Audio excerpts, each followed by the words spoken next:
السلام علیکم۔ ملکی اور غیر ملکی تازہ ترین خبروں کے لیے دیکھتے رہیں کے نیوز چینل انٹرنیشنل۔ یوٹیوب پر ہمارا چینل سبسکرائب کیجئے اور رہیے ہر خبر سے باخبر۔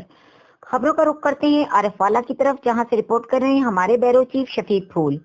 دی اسمارٹ اسکول عارف والا کیمپس میں کووڈ-19 کے دوران خدمات سر انجام دینے والے اساتذہ اور صحافیوں کی اعزاز میں تقریب کا انعقاد کیا گیا۔ تقریب میں چیمبر آف ایجوکیشن پاکستان کے صدر حاجی اشفاق احمد، وڈائچ جنرل سیکرٹری علی رضا نے بطور مہمان خصوصی شرکت کی۔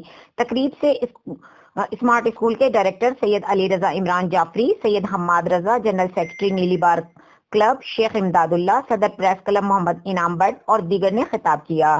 تقریب میں صحافت کی خدمات پر محمد اکرم بٹ مرحوم اور علامہ انیس بٹ مرحوم کو لائف ٹائم اچیومنٹ ایوارڈ دیے گئے۔ تقریب میں اساتذہ اور صحافیوں کے اعزاز میں الگ الگ کیک کاٹے گئے اور کووڈ-19 کے دوران خدمات سر انجام دینے والے اساتذہ اور صحافیوں کو شیلڈز اور سرٹیفکیٹس بھی دیے گئے۔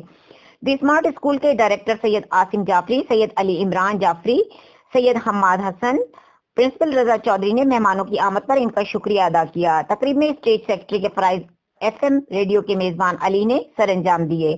آخر میں مہمانوں کے اعزاز میں ظہرانہ بھی پیش کیا گیا۔